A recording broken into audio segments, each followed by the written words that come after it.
Okay. Hey, welcome back to another YouTube live here in my channel. And if you are new here, again, let me introduce myself. So I am Jovan, and I am a mindset coach.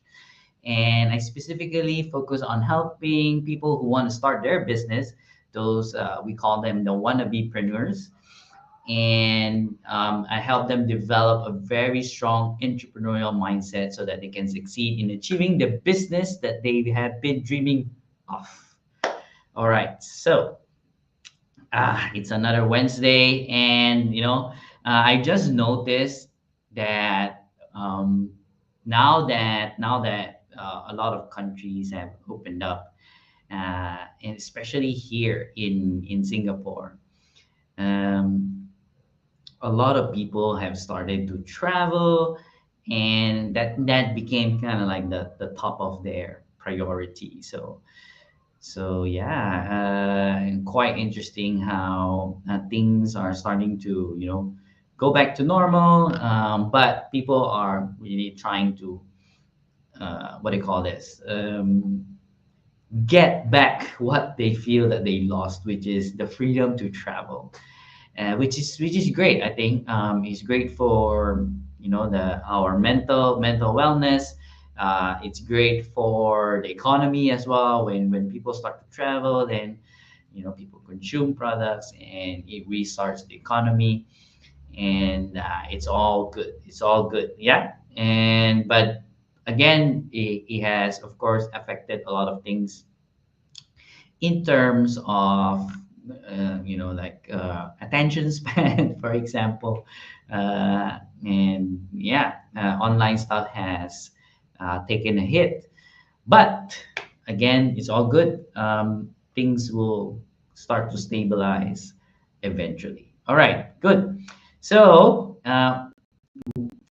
past two YouTube lives, I have been sharing about mindfulness, which is a topic that I love, and it's something that I think is essential for everyone, of course, for everyone, but of course, not everyone sees it that way. But especially for entrepreneurs, so entrepreneurs go through a lot of things, like a lot of challenges, because it's not something that is normal, not being taught in school, or it's not innate for us. Like even my parents didn't know about all these things, mindfulness, and so it's really really important skill for entrepreneurs to acquire, that mindfulness, so that they can go through those challenges and be really stable. Yeah, so you'll be able to manage your emotions, your psychology, your mind, all throughout those challenges. Okay, so those were the past two YouTube lives, and let me say hi to people here. So please do say hi if you're here. We have Nguyen Haitan. Hello, hello. Thank you for being here. We have Yenny. Yes.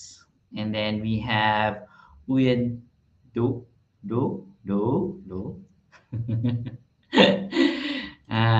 And then we have Michelle again. Hi, Michelle. Welcome, welcome. So thank you for being here. And in this YouTube live, we are going back to kind of like the technical stuff in business and in entrepreneurship. So let's start the ball rolling, and I need to change my state, right? So sound effects, please. All right. Good, good, good. Oh, we have other people joining. Say hi when you're here. All right. So, yeah. So I was just sharing that earlier on before I went live, that today has been quite a long day, and the reason why I'm sharing this, because it's our topic, right? Productivity. It's quite been a long day. I woke up around 5 a.m. today, and it's because I had a 6 a.m. Coaching session. And then after my coaching session, I went out. I had tennis coaching client. So I still do tennis coaching here and there as something as a hobby, and it's also like additional income for me, and I enjoy it. And then after that, after my 8 o'clock tennis coaching session, I went back, immediately showered, and then I went into a 10 a.m. Zoom meeting. And then that Zoom meeting, I met up with this nonprofit organization that we are working with. So we are also starting to plan for next year, 2023. And then right after that, prepare lunch, and then took a bit of break after that. And then right after that, started working, doing some work. And then right before this YouTube live around 7 p.m., um, I helped. We had a webinar in publishing, helping students, researchers, teachers, and professionals who are interested into being published or getting published as well. So that one. Then I took a little bit of break, and then we're here in YouTube Live. So, whew, that was a very full day, and so that is kind of like some of my days. So it's not every day that I had that, but some of my days are like that, like really really full and packed. And so some people do ask, like, oh, how do you do it, how do you uh, become so productive, and have that kind of schedule. So one of the things is that each and every one of us, all of you who are listening here, um, we are all productive, right? So we that's something that is very innate to us as human beings. We want to be of use, we want to be productive to the society, or to people that we love, to the people that we are important to us.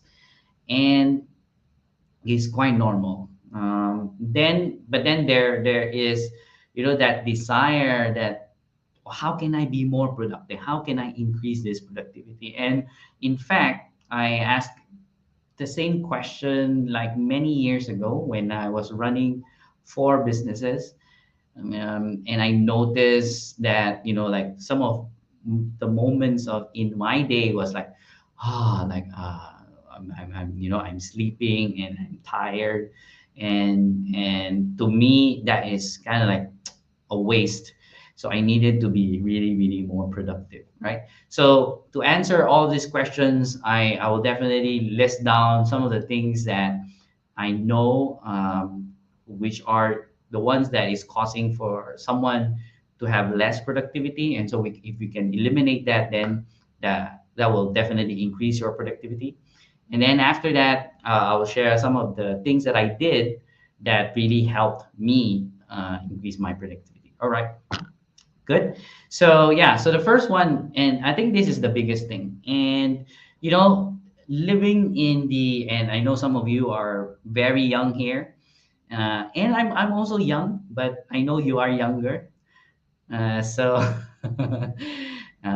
so those of you who are very young, you are now living. We are all living now in the digital age, and being in the digital age, having all those tools, apps, access to information that is so fast. You have Google, you have YouTube, you have all these things, and it's definitely very very helpful. But at the same time, it also gives us a lot of distraction. So productivity is a result of focus. So meaning, if you can focus, then definitely you can be more productive. So the problem nowadays is that, like let's say for example, social media, we have Facebook, and that's kind of like how we connected as well. Facebook, you have YouTube, you have Instagram, you have Twitter, you have TikTok, and those are just the big ones. There are many many other things out there.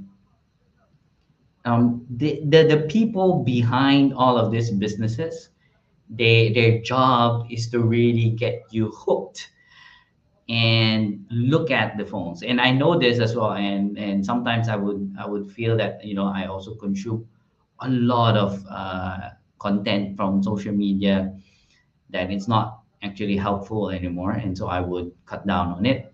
But then that's their job. They want you to be looking at, your app, your social media, your phone. And the problem with that is that we get distracted, and when we are distracted, then our productivity goes down. So that is one of the biggest things that, if you are able to identify what are these distractions in my life. So digital is one big part of that. Then the other thing can be people, your environment, where you are, where you're working. That can be, distractions as well. So, and then there's many more, and each person will have different kinds of distractions. So what you can do is really focus on getting those first identifying those distractions first, then um, getting them out of your life. Basically, it's that simple, right? It's not easy, but it's simple. So once you get rid of those distractions, then you start to become more productive. So one way of doing that is one, of course, in this day and age, it's really one, impossible to do that, and two, it's also not helpful. So because as humans, we want to be connected with other people, right? And so if you decide, for example, one day, like, okay, I'm totally just gonna delete all my social media accounts, and I'll go back to the old age where, I'll just call people. I won't even send, text messages or direct messages or whatever. So that will be something that won't be totally useful for you. So I don't suggest that as well. So it's totally impossible to remove yourself from those kind of distractions. But what you can do is filter out what are the things that you are consuming in social media, for example. So are you always watching, you know, bad things that are happening in this world, or maybe useless things? There's a lot of useless thing. I mean, sometimes you do need to watch a little bit of entertainment and, laugh as well. So that's fine. But there's so many useless things out there, and then people just consume them. And if that is the way you're using social media, then totally distractions, right? But if you use, social media to, motivate yourself, to inspire yourself, to keep you positive, then those are useful things that you can use in your life, right? So just like watching this one, and give yourself some, pat on the back, because what we share here is definitely things that will be useful for you, especially if you want to start your business. So so use your social media very, very intentionally and consciously, right? Very mindful. So that is my suggestion for that. You cannot totally just remove it, but regulate it, filter out. And then the second thing that I can suggest in terms of, removing distractions, is when it comes to the environment, and this is something that I do as well, is find a place where you can really focus, and, like, really sit down, and there's no distractions. And so during pandemic, and I had this because I was coaching people during the pandemic, their mental wellness, as well, was that because people now cannot go to the office, and they were staying at home, they were working from home, then they're, the all the distractions from their kids, from, let's say, from their husband or their wife, or maybe their neighbor, uh, suddenly all, rushes came rushing in, and while you are working. And so then that became kind of like a distraction. So environment plays a very, very big part. So for me personally, what I do, I love working in cafes. So I don't have a physical office.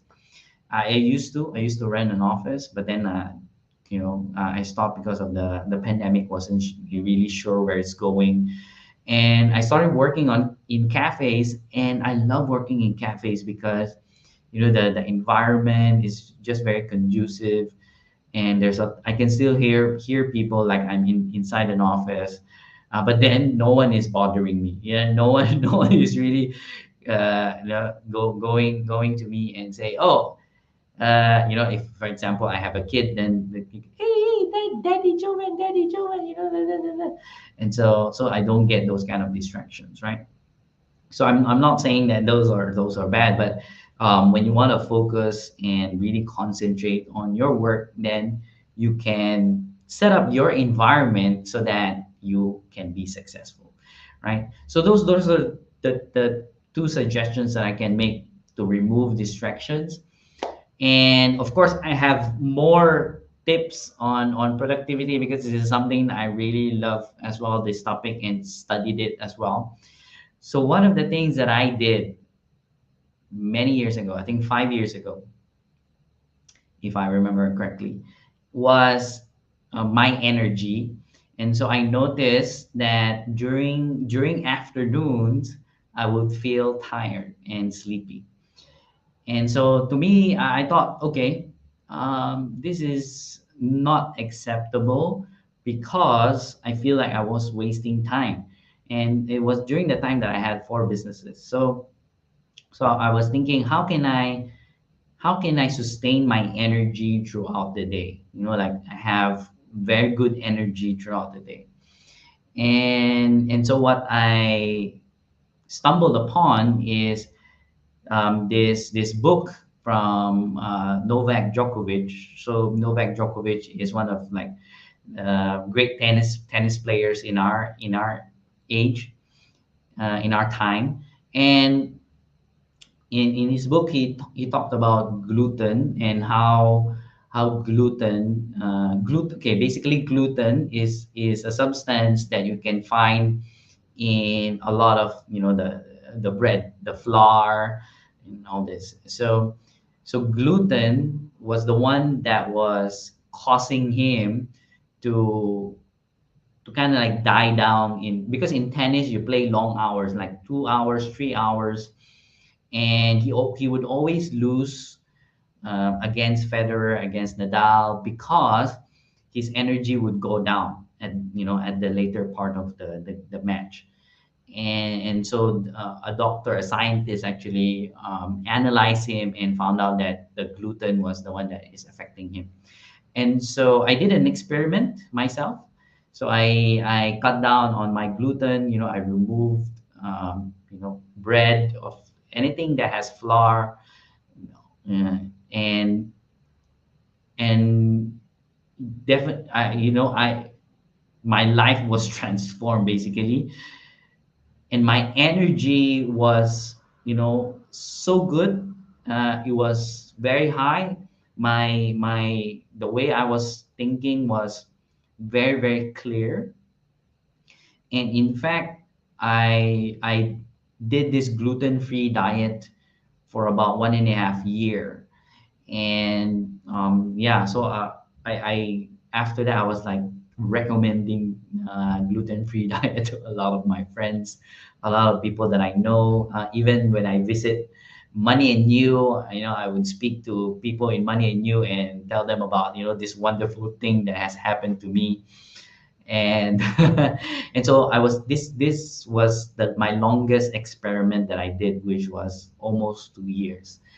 And yeah, so that's something that you can, I mean, I don't exactly want to like have you try that. You can if you want to, but understand yourself, your body, because I did a 2 week test first, and then after that 2 weeks, then I saw the results, and then I just continued to do it on and on and on. And so that's something that you can look into as well, like diet, proper diet, Sleep definitely is important. And then, so what are the things that you're eating? Are you eating healthily, or you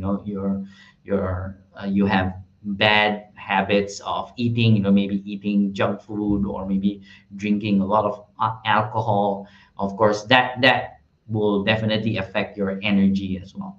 If you're young, which I wish I am, then it has less effect, because the body is just like, okay, go go go. But as you get older, then you will notice all these things. So those are the things that I suggest.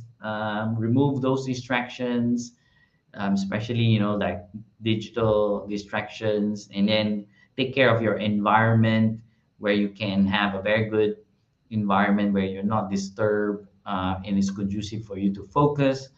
And then the last one, is, you of course there's many other suggestions, right? I only have a few minutes here. The last one is actually definitely looking at your diet, or how you are taking care of your body. All right. Whew. As you can see, I love the topic, and I actually shared a lot of things. All right. There's more people. Honey is back. Hello. I hope everything is well with you. And then, there's this comment: tired but fun. Yes, definitely. And that's so I think Uyan is talking about my long full day today. And I think that's the thing, when we do something that we love or we're passionate about, even though we feel tired or exhausted at the end of the day, that we feel satisfied. And I definitely feel satisfied, when I do things that I love. All right, so yeah, it's definitely fun. Some more Brishan is here. Good evening. Hi. Oh, hello, Indeed. How are you doing? I'm good. I'm very, very good. So, thank you. Yes, focus on good things on social media. Yeah, yeah, definitely. Thank you for highlighting that. All right. Okay, let's get to answering some more questions. Okay, I love this. So Yenny is also asking, why do we always procrastinate and not immediately take action? So okay, and procrastination basically means, when we are not doing the things that we are supposed to do, or we're not doing things that we want to do, right? So we are delaying it, we're keeping it on hold. And so how many of you here, and you don't have to, you can put it in the chat, but you can also raise your hand or nod. How many of you here have procrastinated before? If you have procrastinated before, even just one time, like just nod, just nod. And most likely all of you nodded, right? Or raise your hand. And because uh, I have it at each and every one of us would have experienced procrastination, at one time in our life, even if you're young. So in school, you probably would have experienced that as well. You have an assignment, you have a homework, you have a project that you need to do, but say, okay, let's do it sometime. Let's go out and go to the park and chit chat, instead of doing your work, right? So procrastination definitely happens, and you are not alone. This is not something that weird that happens to you. So the thing is to understand and be aware that you are procrastinating, right? So that's why even nowadays, those who are very successful people, who are in this new age, right? A lot of successful people nowadays talk about self-awareness, because that is kind of like foundational for, if you want to succeed in life. So you need to improve your self-awareness. You need to improve, and develop that awareness, to expand it to make it better. So once you become aware that you are procrastinating, then you can do something about it, right? So why do we always procrastinate? So the biggest reason we procrastinate is fear. And it's as simple as that. So it can be fear that is like, a small one, or it can be a huge one, right? So especially if you are, let's go back into talking about business. So a lot of people, would love to have their own business, right? They want to start their own business. They want to be their own boss. And yet, there's only very few people who actually do it. And then a lot of people don't. They just, sit at home, or maybe go back to their normal day-to-day job, and suddenly forget about it. And then at one point they will remember it again, and they say, "Oh, actually I have this dream of starting my own business."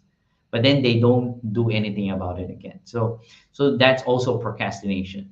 So the reason is fear, basically the fear of, the unknown, the fear of failing, or maybe the fear of being judged by other people.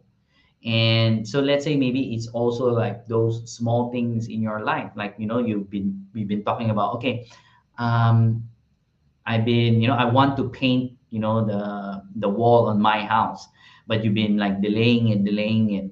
And it's also something like, a fear of, taking on that task, all these things. So it's a smaller fear.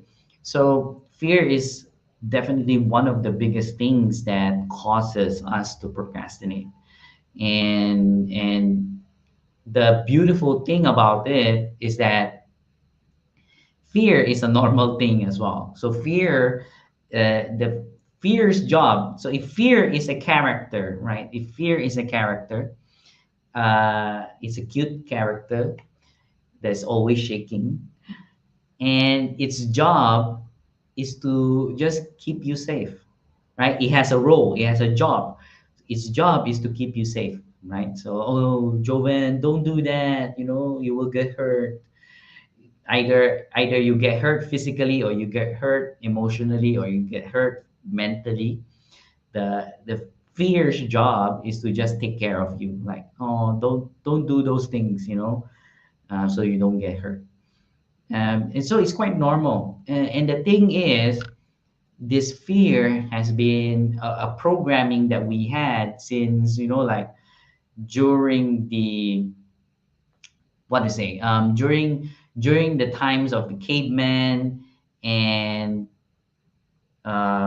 when people were hunting, and there were dangerous animals, and fear is the one that is stopping us from getting ourselves killed, like physically killed.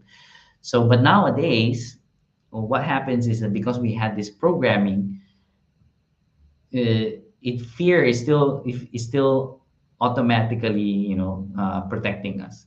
But it doesn't necessarily mean that you are gonna die if you experience fear. So if you are scared of starting a business, but when you start a business, then are you gonna die? Definitely not, right? So, but fear is coming up like that. So it's very primitive, very primal. So once you understand that it's actually, oh, it's just keeping me safe, and then you ask yourself, okay, is it am I gonna really get hurt? Am I So once you assess yourself, your risk, and then you can, talk to your fear, and they say, oh, thank you for sharing, thank you for sharing. I know I am safe. I can actually do this. So that is what you can do to overcome your procrastination and fear, and then take action from there. But you need to understand first that it's actually fear, and it's normal, right? So yeah, I hope I've answered that question, Yenny. And so I celebrated my birthday a few days ago, And one of the things that I did was to, and I want to share this because we are talking about fear. So one of the things that I did was I went out and I surfed. Interestingly, so I surfed. So I don't know if you can see. So I did this surfing. So, and it's the artificial one, where there's, they artificially make the waves, and the waves is very very strong. And it is my first time to try it. And when I saw the waves like rushing, it's like the tsunami, right? It was very very strong, and I really felt the fear. And so the instructor was there, and then he was like, okay, now it's your turn. He gave me the board, and our job was to because the first stage was to just put the board on the water, and then we lie on the board, and then we surf, right, like that. So I don't know if I have a picture of that. So I do. So so it's like this. Can you see that?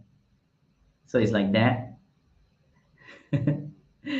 So it's like a Superman pose, but my arms was like stretched out so I can, it's like the bricks. So anyway, so I was so scared because of the wave was very very strong. And a lot of, the little voice that I was talking to you about the last time about mindfulness, and it was saying a lot of things like, oh, what would happen if you, like, the water drags you, and then you hit, and then you get hurt, you get injured. Or what would happen if you cannot do it, then people will think that you're not good. So a lot of these things, so a lot of fear was um, you know arising. And so, of course, but I was committed, right? So we know that courage, it takes courage. So courage means even if you have fear, you still take action, and that's courage, right? So I had courage, and I wanted to do it. I wanted to experience it. And so I still did it. I dropped the board, and then I dropped my body, and then I started, like surfing, like lying down. And what I realized was that after I did that, things became very quiet. The little voice, it was gone, and things was became easy. It's like, oh, actually, it's not that bad. It's not that hard. And so that's what I realized. Like, there was a lot of this unnecessary noise, blah, blah, blah, blah, blah, blah. But when I started doing it, and then it all disappeared, and it was like, wow, that was fascinating. And a lot of the things, this fear that I'm talking about, why we are procrastinating, is the same thing.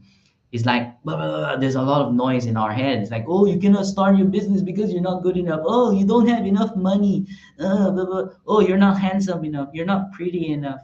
So a lot of this noise, that is, causing us to not do it, to procrastinate.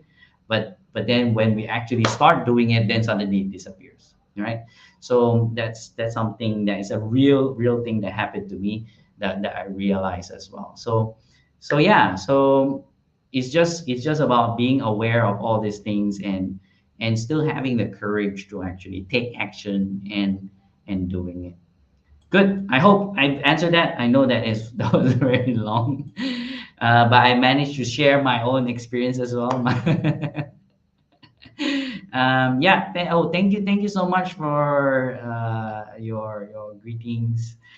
Yes. Happy birthday, Lele. Is Yeah. I appreciate it. Thank you so much. Yeah, from Duha. And then, Christine is here, and she's actually really my sister. So she calls me brother, but yeah, she's really my sister. So thank you for being here as well. And yes, we're halfway through. Thank you, Hindin, for reminding everyone here. So if you're new here in this channel, please give me a thumbs up, a like, and subscribe as well. Yes. Who else? Who else? Honey says, "Oh, I look so cool." Um, so yes, in the pictures. So I was telling the person who was taking a picture, wow, yeah, I look so calm and and composed, and I look good in the pictures. But while I was doing it, I was like, oh, am I gonna fall? Am I gonna fall? So it was very funny experience. Yeah. Okay. Uh, what's this? Honey is asking, were your eyes opening when you played? When you mean when I surf, my eyes open. Of course, it's open. It's just so small. That's why. But it's definitely open. Okay, let's go back to answering some of the questions. Thank you for your comment and greetings. I appreciate it. All right, cool. Let's see. Some of the questions here are very fascinating. Okay, so from Tuha, she asked, "How can I make my time more valuable?" And okay, so here's the thing: for in terms of when we talk about value, value is really different for each and every one of us, right? So someone might be, let's say for example, a mom, and she values, really being with her kids and taking care of them, and so that kind of like, how she defines value. And then there are people who values, let's say for example, making a difference. So meaning helping other people, like, how can they make a difference in the society. And so that is valuable to them. And yeah, so that's how they define it. And then let's say another one, someone who is more, let's say, the person values doing research, contributing to society in terms of coming up with new research, new things that people can use, maybe an inventor. And so value is different for each and every one of us. And the thing about it is that, again, we go back into self-awareness. You need to understand what is important to you, and values actually change over time. So something that might be important to you like many years ago won't be important to you right now, right? So that is also happening in real time. So we need to evaluate our values regularly, maybe every year, and so that we can understand ourselves better, and then what do we want to do with our time. So to answer this question is that you need to understand what are your values first, what are the important things for you, and then make time for those. It's as simple as that, right? So then the reason why a lot of people are depressed, there's a lot of people that are, unhappy, and it's because they are doing things that are not important to them, that are not meaningful to them. Like maybe going to this job, and maybe when they started with this job, what's important to them was to earn money, right? So I earn money, and then at some point, now that you have money, and then of course it doesn't become much as it doesn't become so important anymore. So so then your values have changed, um, at that point. So you need to reestablish and get to understand, okay, well, what are my values right now, what are important to me. And then once you identify them, and typically it's like 4 or 5 things that are important to you. You don't have a very long list. It's just a very short list. And And then once you identify them, and then make sure to do things that are related to your values. So for example, freedom is one of my top values. So freedom to do my own thing, freedom to actually spend time with people who I want to spend time in, freedom to create. So freedom is one of my top value in life, and I make sure that this is happening in my life. That I have that freedom. I have that freedom of choice. I have freedom of time, and that makes me happy, and then that makes my life more meaningful, right?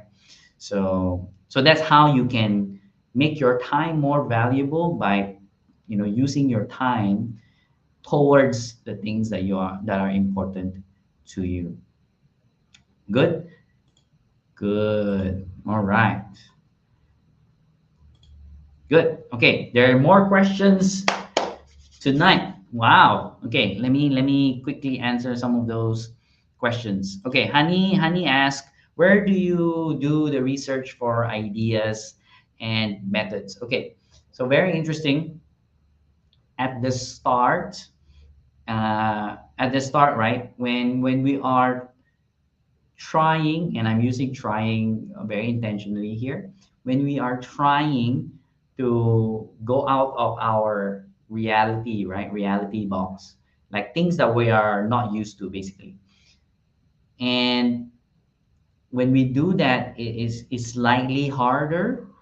And so initially, when I was in that phase of my life, then how I get my ideas and methods was going through, like courses, and I had, like, mentors, and I spoke to a lot of people to bounce ideas with, and that's where I will get ideas. Basically, I use other people, other resources, in order to get some sense of my own ideas and my own methods, right?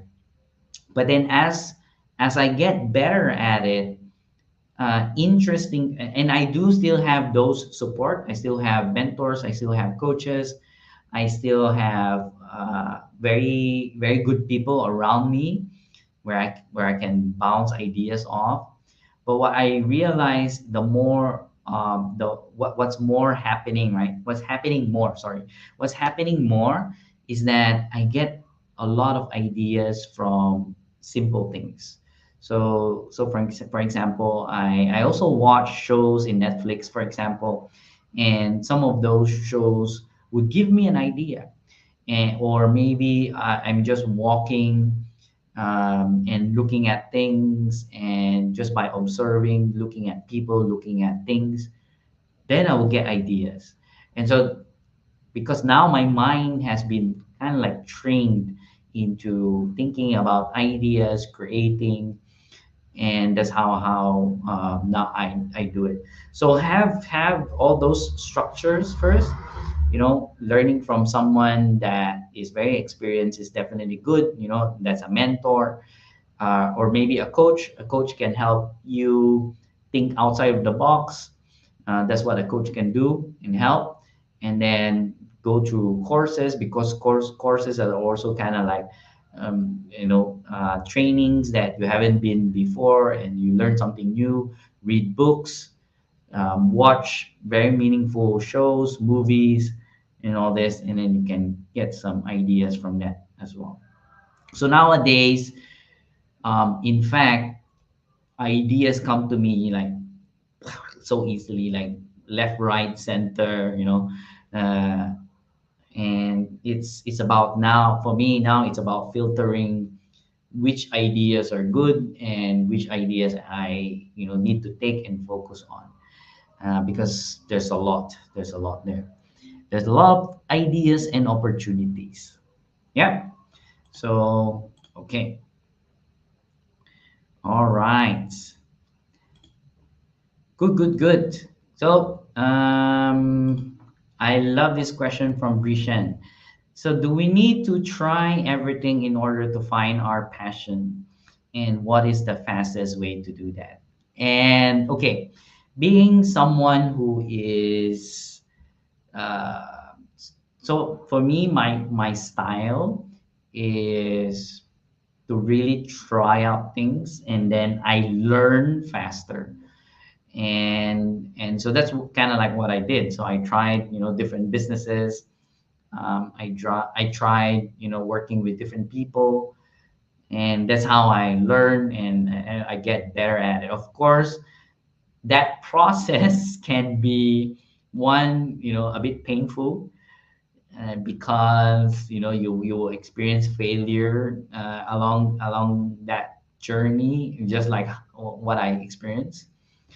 Um, but it's if it's like if you like that kind of thing, it's also fun and enjoyable. That's the other thing that I can say, right? But it's not definitely it's not the only way. So one of the ways that I share with wannabe entrepreneurs or people who want to start their business, right, is I'm also someone who advocates for finding your passion or doing what you love, basically. And honestly, if you just sit down and evaluate your life, your past, you will get a hint of what are the things that you have been doing in your life that gives you joy, that gives you energy, and that you love to do, right? So even if it's, for example, maybe when you were young, 10 years ago, you were doing these kind of things and it's fun. And those are hints, those are signs that those are the things that you might have an inkling of, that's your passion. And so what I learned all throughout, that is kind of like one way of doing like a shortcut, on how to find out what you will be passionate about, and not try out a lot of things, and it might be painful for you. So do that, sit down, think about the past, think about what are the things that you enjoy. And of course, that's just one part of it. The next part of it is still taking action and doing it and trying it out, right? So there's no way around doing it, because that's the only way, right? That's the only way that you will know if it's really the thing that you want to do, is to do it. But having that process first of analyzing and just sitting down thinking, what are the things that I love to do, what are the things that bring me joy, what are the things that give me energy, then definitely, that will help filter out, to a few selections, to few options that you can do. So that's one way of doing it faster. I don't know if that is the fastest, but definitely the process can be faster, right? So thank you for asking that, Brishan. Very good question. All right, one more question. So how? No, I mean there's more questions, but how to stop the contradiction between action and thought? So So I guess the question here is the question here is asking, or specifically pointing out, if, for example, what you are thinking is not exactly what you are doing. And I think that's a contradiction that is being asked. So, mm I think one of the things that I learned, right, and definitely I'm sure there are people who have different, like, who has thoughts but act differently out there. But one of the things that I really took on many years ago, like 10 years ago, when I learned this, is that Buckminster Fuller. So Buckminster Fuller is someone that I met through, like learning through Money and You, and he's an American scientist, and is just a genius, right? So if you have time, go look him up and research about his life. But one of the things that he said, I really took it on, is he said integrity is the essence of everything successful. And when he talked about integrity, it's not about the moral integrity, all these things. So he was talking about integrity as a whole. And to put it simply, when we go back into this question, is that what we think of, what we say, and what we do is actually aligned. So it's all congruent, right? So let's say, for example, I think of, like, I want to be a good father, for example. And then the way I speak is the way a good father speaks, and the way I behave is how a good father should behave, right? And when our thoughts and our words and our actions are all aligned, then we are what we call in integrity, right? And so this is something that I really took on and started to live in my life as a principle. And so one of the things that I did for myself is, I really, like, my thought is that I really want to be able to help people through enterprise. Like, I start a business, and that business will be helping other people. And I've always shared this, that running a business is challenging. I mean, it's definitely fun and worth it, but of course it's also challenging at the same time. And if I wasn't in integrity, right? So meaning having that thought, that words and the action align, then I probably would have done things in the business that are illegal or bad, if I just wanted to earn money, right? If I just wanted to scam people or hurt people. There were opportunities like that came to me, and but that wasn't me. Like, that wasn't what I wanted to do. I wanted to help people, not earn money, right? Not earn a lot of money. And and so I had to live that that principle of being in integrity, and I want to be successful in that sense. And so when now understanding that, right? When we are doing things, where we're taking action that is not aligned to our thought, basically you are not in integrity. And what happens when you are not in integrity?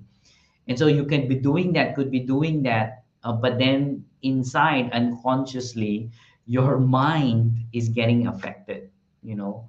And a lot of people who are not in integrity eventually suffer in the end, either because things are happening unconsciously, and then they will have health problems, and things like that. And that's just one example, and then there's many more, like people who wants to do things but they're not doing it. And so what happens is they become unhappy, just like what I was sharing earlier. And that's the same thing, you're doing things that is not aligned with your thought, and it affects you inside, right? Either you become unhappy, you become depressed, which leads to physical illness later on, right? So we can talk about that more, about how negative emotions affect your body as well. But that's what you need to understand. So you need to understand that you need to be in integrity in order to become successful. right? So your thoughts, your words, and then your action must be on aligned, right? Thanks for that. Okay, I have one more. I have time for one more question. All right. Remember to share, like, and subscribe.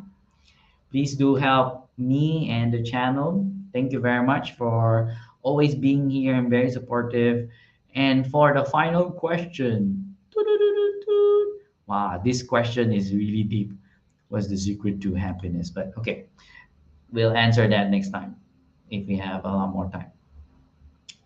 How to overcome the fear of returning to yourself? Wow. So this question, returning to yourself, I think this is a very also a very deep question when it comes to like I think personal development wise, when we reach a certain level of awareness and we understand that um, one of our ideal state is actually our younger self, right? So one of the therapy tool that I use is bringing a client to the past and going to your younger self, and some will call this the inner child work, all these things. So the reason why this exists, this kind of therapy or this kind of process, is because when we are young, and typically this is around 5, 6 years old, is that our beingness is kind of like pure, right? We haven't been exactly programmed by our environment, by people around us, by school. And so that 5 year old or 6 year old self is what you can say very ideal, you know. And so which is that part of us that seeks happiness or seeks joy naturally, right? So that's one of the ways we can help people, wherein we bring them and get in touch to the inner child. So okay, and if we are talking about returning to ourself in that sense, going back to that kind of like joyful ideal state, a lot of people a lot of people are scared of that, right? There's fear around it because one is that it's unknown, it's something that is not like normal for each and every one of us talking about it. And then two, it's something that a lot of people are attached to whatever they have right now.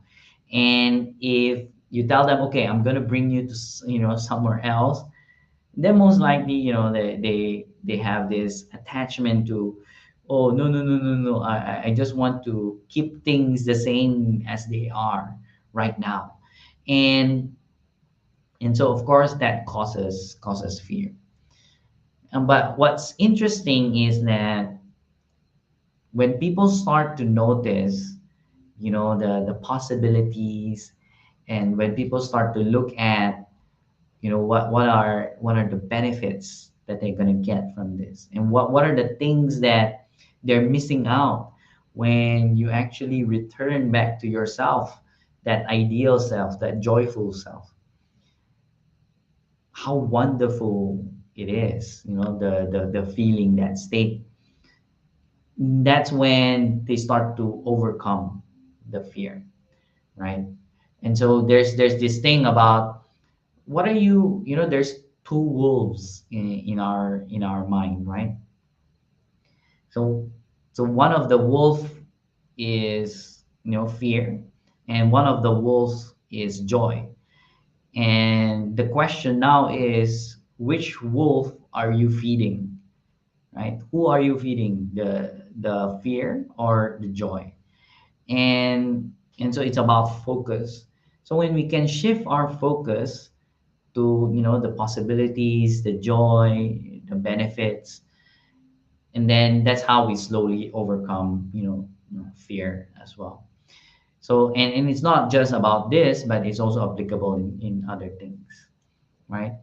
But yeah, I mean, once people start to understand how wonderful it is to get in touch, to ourselves again, going back to ourselves, then I'm pretty sure more people would definitely do it. Yeah. But, like what they say, it's all in God's time, or like, when we say it in religious terms. But everyone has our own timeline, so everything happens for a reason. And speaking of time, it's already 10 o'clock. Oh my God, it's so fast. I could still share some more. But anyway, so that's kind of like how you can overcome fear in returning to yourself is slowly understand, the what are the benefits, what are the possibilities, what are the wonderful things you're gonna get when you actually return to yourself, and you shift your focus there, and then you start to overcome that fear. All right, and that's it for our YouTube live tonight, I mean this night. Wherever you are, you may be somewhere in a different part of the world that has still, the sun is still up. Anyway, I'm blabbing. Thank you very much for being here, and as always, I really appreciate you, and and I really appreciate what you will bring into this world. So until next week, I'll see you again. Until that time, go do some amazing things. All right? Okay. Bye.